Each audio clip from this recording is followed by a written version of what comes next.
વિરામ બાદ સ્વાગત સીધા આપણે લઈ જાય ગાંધીનગર સ્મૃતિ ઈરાનીની પત્રકાર પરિષદમાં। ऐसे में कांग्रेस का शीर्ष नेतृत्व संसद के सदन से गायब था। अपनी अनुपस्थिति में कांग्रेस के शीर्ष नेतृत्व ने कृषि क्षेत्र में इन क्रांतिकारी कदमों को, इन बिलों को जिस प्रकार से कलंकित करने का दुस्साहस किया है वो अपने आप में निंदनीय है। संसद के दोनों सदनों में क्या कानून पारित हुए? देश के 74 साल आजादी के इसमें मात्र देश का किसान ही मजबूर था कि उसे एक ही जगह जाकर कुछ लाइसेंस व्यापारियों को अपनी फसल बेचनी पड़ती थी। संसद के सत्र में जो कृषि बिल पारित हुए उसकी वजह से आजाद हिंदुस्तान में पहली बार देश का किसान सही मायने में आजाद हुआ। अब देश के किसानों के पास ये आजादी है कि वो राष्ट्र के किसी भी प्रदेश में, किसी भी शहर, गांव, व्यक्ति अथवा संगठन को अपनी फसल बेच सकते हैं। किसान अपनी फसल किसको कितने में बेचेगा, इसका निर्णय किसान स्वयं लेगा। लेकिन किसान को बिचौलियों से आजाद होते देख कांग्रेस का नेतृत्व तिलमिला उठा, क्योंकि वर्षों वर्ष किसान को बिचौलियों के सम्मुख बांध के रखकर ही कांग्रेस की राजनीति चलती आई है। एक प्रगतिशील राष्ट्र में देश का किसान भी प्रगति के पथ पर चले, इसलिए देश की संसद में जो कानून लाया गया उस कानून में ये लिखा गया कि किसान की जो भी फसल खरीदता है उसे उस खरीद का भुगतान किसान को तुरंत करना पड़ेगा। ज्यादा से ज्यादा 3 दिन में किसान की फसल का पैसा खरीदने वाले को देना पड़ेगा। ये किसी भी देश के नागरिक की सोच के परे है कि अगर किसान को तुरंत उसकी फसल का पैसा मिलता है तो उसका विरोध कांग्रेस पार्टी क्यों करती है? कानून के अंतर्गत यह भी सुनिश्चित किया गया कि किसान विक्रेता को जब अपनी फसल बेचेगा तो उस करार के अंतर्गत ना किसान की जमीन बेची जा सकती है, ना किसान की जमीन गिरवी रखी जा सकती है, ना किसी भी रिकवरी के प्रोसीजर में किसान की जमीन को अटैच किया जा सकता है। किसान की जमीन सुरक्षित हो, ऐसा कानून जब पास हुआ तब कांग्रेस ने बढ़ चढ़कर इस कानून का समर्थन नहीं किया। देश के नागरिक भलीभांति जानते हैं कि कांग्रेस के जिस प्रमुख परिवार के एक प्रमुख सदस्य ने जीवन भर किसानों की जमीन लूटी हो, वो परिवार क्यों चाहेगा देश के किसान की जमीन सुरक्षित रहे? लेकिन संसदीय व्यवहार में शायद ही राष्ट्र के इतिहास में कभी हुआ हो कि राज्यसभा में जब बिल चर्चा में गया तब राज्यसभा में विराजित उपसभापति पर कांग्रेस और उनके सहयोगी दलों ने अटैक किया। ये वो पद है जिसे राष्ट्र के उपराष्ट्रपति जी सुशोभित करते हैं। कांग्रेस पार्टी ने उन लोगों का समर्थन किया जिन्होंने देश के उपराष्ट्रपति के पद पर हमला किया। देश के उपराष्ट्रपति, उपसभापति देश की जनता के प्रतिनिधि हैं, लेकिन अपनी राजनीति को चमकाने के लिए कांग्रेस और उनके सहयोगी मित्रों ने इस प्रकार का दुस्साहस किया, फिर भी भारतीय जनता पार्टी का संकल्प फलीभूत हुआ। कृषि क्षेत्र से संबंधित ये तीनों ऐतिहासिक बिल पारित हुए और आज उसी संदर्भ में एक प्रगतिशील गुजरात के माध्यम से मैं राष्ट्र भर के किसानों को विशेष अभिनंदन और बधाई देती हूँ। आत्मनिर्भर भारत की जो संकल्पना है आदरणीय प्रधानमंत्री जी की, उस संकल्पना में इस बात को सरकार ने सुनिश्चित किया है कि आर्थिक व्यवस्था को सुदृढ़ करने के लिए, सशक्त करने के लिए यह जरूरी है कि देश के किसान को भी समृद्ध बनाया जाए। इसी श्रृंखला में नरेंद्र मोदी जी की सरकार ने कृषि इंफ्रास्ट्रक्चर की दृष्टि से 1 लाख करोड़ रुपया अपने बजट से कृषि क्षेत्र के लिए सुनिश्चित किया है। आत्मनिर्भर भारत में ग्रामीण अर्थव्यवस्था को सुदृढ़ करने के लिए किसान और खेत के साथ साथ मत्स्य पालन के लिए 20,000 करोड़ रुपया सुनिश्चित किया गया। एनिमल हस्बेंड्री में 13,500 करोड़ का वैक्सीनेशन प्रोग्राम सुनिश्चित किया गया। साथ ही एनिमल हस्बेंड्री के क्षेत्र में इंफ्रास्ट्रक्चर को सशक्त करने के लिए 15,000 करोड़ रुपया आवंटित किया गया। जो कांग्रेस पार्टी वर्षों वर्ष तक देश के किसानों और कृषि क्षेत्र में अपनी राजनीति करते हुए किसान को मोहरा बनाती थी, मुझे याद है कि उस कांग्रेस पार्टी ने तब भी विरोध किया था जब नरेंद्र भाई मोदी ने इस बात का उल्लेख किया, घोषणा की कि जनधन खातों के माध्यम से देश का वो किसान जो आज तक बैंकिंग व्यवस्था से नहीं जुड़ा, उसको भी हम बैंकिंग व्यवस्था से जोड़ेंगे। तत्पश्चात किसान सम्मान निधि की घोषणा हुई और मात्र 1.5-2 साल के अंतराल में देश के 10 करोड़ से ज्यादा किसानों को सीधा उनके बैंक के खाते में 93,000 करोड़ रुपया नरेंद्र भाई मोदी की सरकार ने सीधा उनके खाते में सुनिश्चित किया।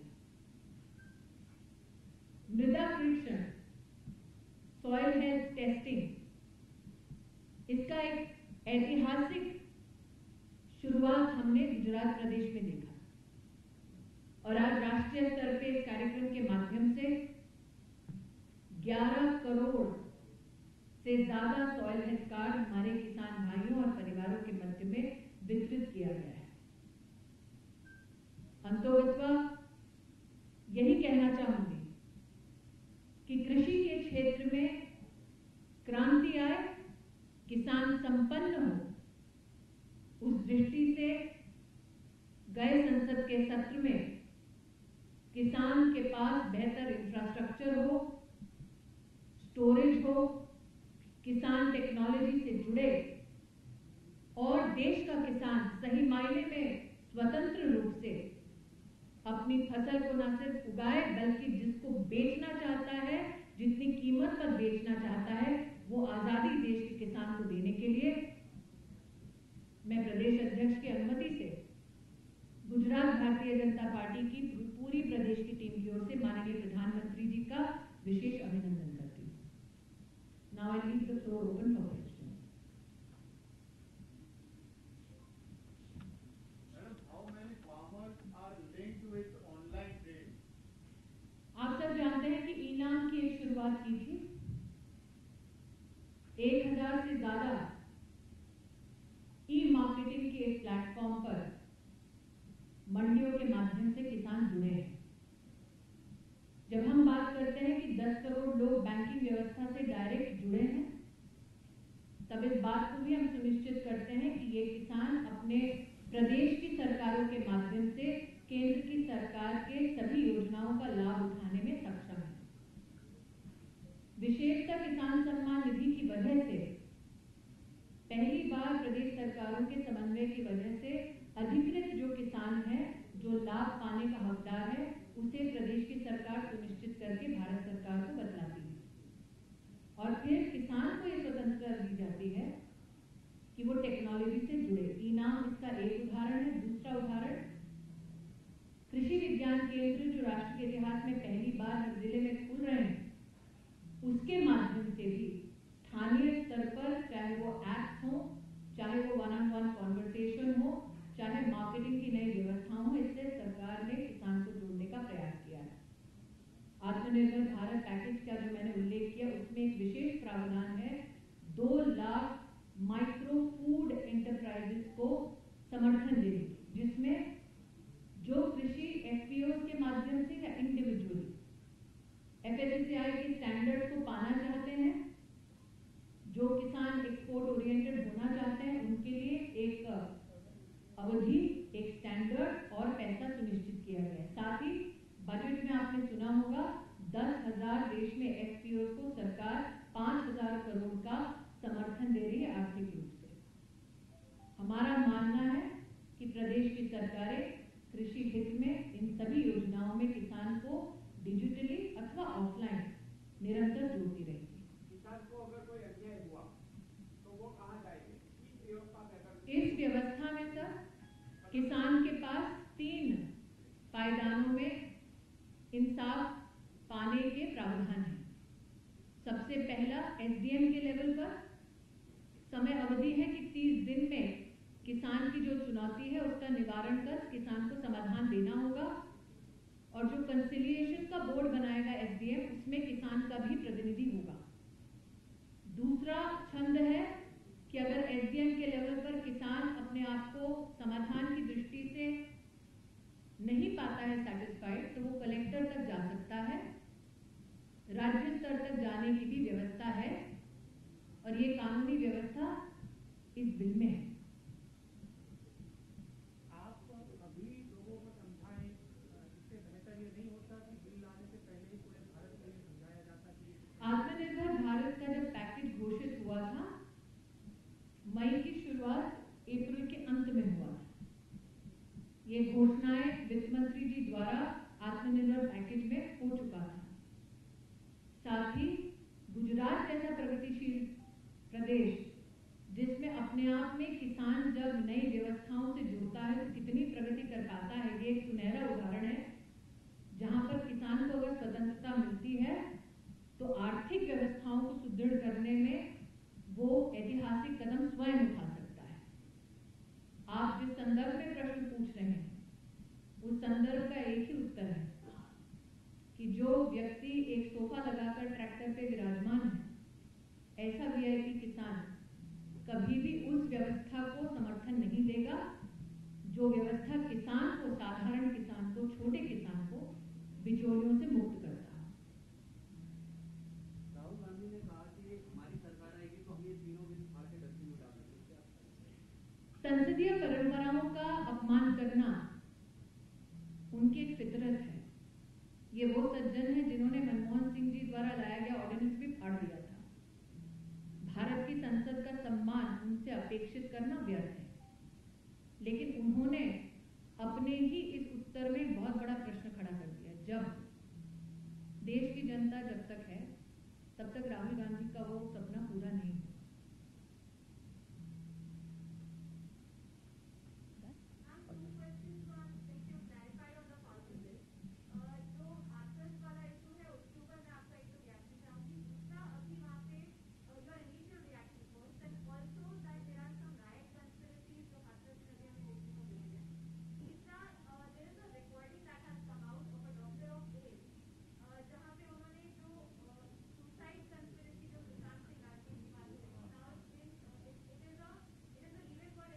It would not be appropriate for me in my constitutional position to speak on any active investigation.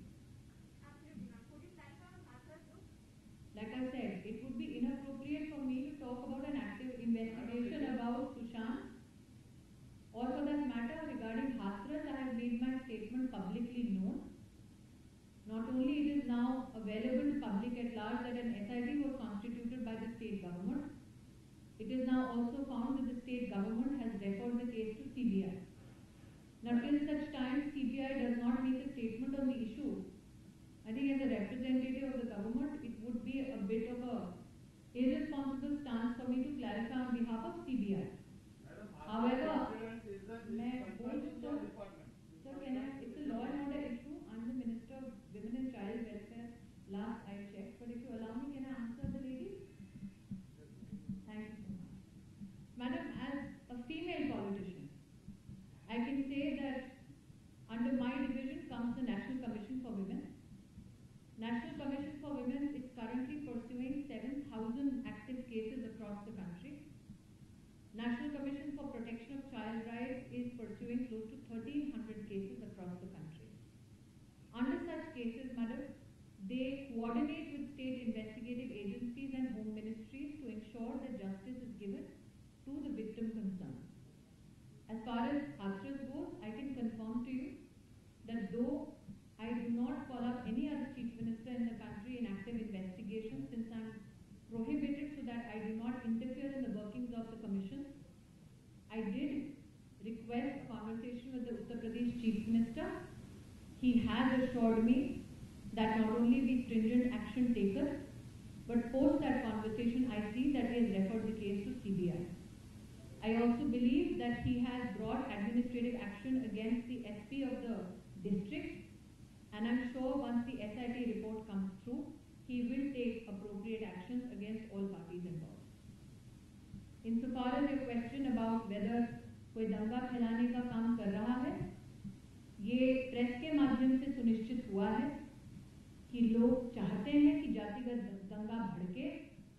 मेरा विश्वास है कि उत्तर प्रदेश की जनता और देश की जनता इस प्रकार की पॉलिटिकल टेंडेंसीज को अपना समर्थन नहीं देगी।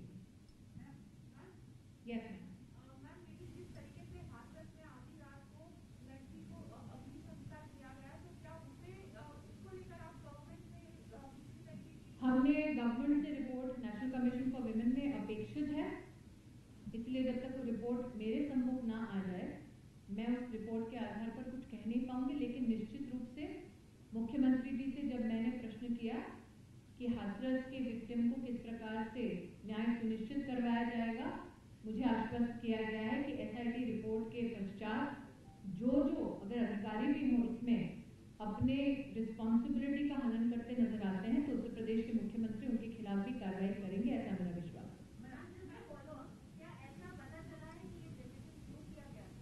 Madam, like I said, it's an active investigation now referred to the CBI. Once CBI spokesperson tells you and is in a position to tell you the details that have been referred to him, that would be a much more clear, honest answer.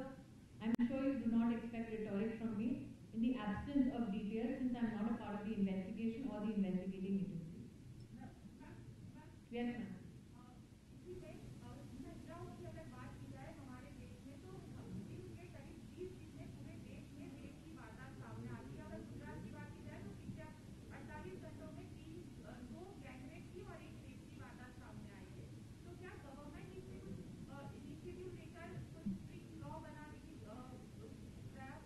Ma'am, आप जानते हैं कि मोदी सरकार ने विशेष gangrape को लेकर और बच्ची के गैंगरेप को लेकर जो अमेंडमेंट आया, तत्पश्चात सजाए मौत सुनिश्चित की गई है जहां तक कानून का प्रावधान है। साथ ही यूपीए सरकार ने बढ़ चढ़ के बात की थी निर्भया फंड की, लेकिन आपको ज्ञात है कि निर्भया फंड का एक भी रुपया यूपीए सरकार के अंतर्गत केंद्र की ओर से प्रदेश सरकारों को आवंटित नहीं किया गया था। हमारी सरकार में 9,000 करोड़ के अलग अलग प्रपोजल विभिन्न प्रदेशों से आए और हमने उनको आवंटित किया। साथ ही justice should not be delayed. इस 1023 fast track court ministry of law and justice के माध्यम से हर राज्य को सुनिश्चित करवाए गए। मिनिस्ट्री ऑफ होम अफेयर्स के माध्यम से फोरेंसिक साइंस लैब्स के अपग्रेडेशन के लिए आर्थिक व्यवस्था प्रदेश की सरकारों के लिए करवाई गई। राष्ट्र के इतिहास में पहली बार एक नेशनल डेटाबेस डिजिटली बनाया गया है, जिसके अंतर्गत सेक्सुअल ऑफेंडर्स की एक सुनिश्चित लिस्ट की जा रही है, ताकि अगर पुलिस वेरिफिकेशन में कोई भी व्यक्ति, कोई भी संस्थान, संगठन अगर किसी व्यक्ति का बैकग्राउंड चेक करवा सके तो वो डेटाबेस भी पहली बार देश में उपलब्ध कराया गया है पुलिस स्टेशंस के लिए। साथ ही मेरे कार्यकाल में हर पुलिस स्टेशन में महिला हेल्प डेस्क सुनिश्चित हो। ऐसे देश के 10,000 पुलिस स्टेशन जिनमें आज तक हेल्प डेस्क उपस्थित नहीं थे, उनके लिए भी हमने आवंटन किया है। But as you know, law and order is a state issue, so we are pursuing it. 2017 में मैडम पहली बार वन स्टॉप क्राइसिस सेंटर हर जिले में सुनिश्चित करने का हमने कार्य शुरू किया था। आज वन स्टॉप क्राइसिस सेंटर देश के हर जिले में कार्यरत है, लेकिन साथ ही मेरे पास जो आंकड़ा है 3 लाख से ज्यादा महिलाएं वन स्टॉप क्राइसिस सेंटर से रेस्क्यू की गई हैं।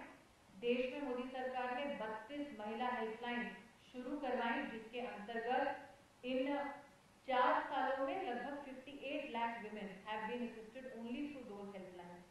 So because law and order is a state issue, because it's an issue which does not pertain to my ministry, however, under the aegis of our ministry, we are ensuring that we coordinate with states to ensure that they facilitate women not only in police help but also legal aid and psychological aid and support that they need if they go through a trauma or a violation. Manmohan की सरकार में जब जिस तरह आपने चूड़ियां भेजी थी, इसी तरह की चूड़ियां आपको अलका लामा ने भी भेजी है, तो उसके ऊपर आप क्या करेंगे? दूसरा कि जिस तरह देश के अंदर लगातार महिला कानून का दुरुपयोग बढ़ रहा है और पूरी भारत की भी मांग हो रही है, तो उस बारे में भी क्या कहोगे? देखिए, मेरे जीवन में शायद पहली बार हुआ ऐसा कि कांग्रेस के पूर्व अध्यक्ष, अमेठी के पूर्व सांसद के इशारे पर कांग्रेस के कई पुरुष नेता मेरे आसपास एक ब्याहता की चूड़ियां मांग रहे हैं। ये शायद पहली बार हुआ होगा देश में। लेकिन हाँ, जब मैं पॉलिटिकल एक्टिविस्ट के नाते कांग्रेस के खिलाफ आवाज उठाती थी, तब अपने एक भाषण में मैंने ये कहा कि मनमोहन सिंह को मैं अपनी चूड़ियां भेजना चाहूंगी। चूड़ी महिला के सामर्थ्य का प्रतीक है, सिर्फ आभूषण नहीं है, और इसलिए मैंने उस व्यक्ति को भेजना चाहा जो विश्व विख्यात थे सोनिया गांधी के पॉलिटिकल रिमोट के नाते। तो जिसमें सामर्थ्य नहीं था, निश्चित रूप से उसका सामर्थ्य बढ़े, इसलिए मैंने अपनी चूड़ियां उनको प्रस्तुत करने का प्रयास किया था। मुझ में सामर्थ्य है भाई साहब, वरना मैं अमेठी से चुनाव नहीं जीतती। Madam, I have not refuted that crime against women are undertaken in the country. And I think that the question that the gentleman asked, पुरुष आयोग शुरू करने की जरूरत है या नहीं, मुझे लगता है जब देश आक्रोशित हो महिला की सुरक्षा को लेकर, तब इस प्रकार के प्रश्न सर आप ना ही पूछे तो अच्छा है। मैं वही कहना चाहती हूँ, इस वक्त जब देश आक्रोशित है तो मेरा आग्रह है, आप जैसे पुरुष आयोग गठित होना चाहिए या नहीं, या लड़कियों को संस्कार से सिखाना चाहिए या नहीं, ऐसी बातें ना करें तो बेहतर है।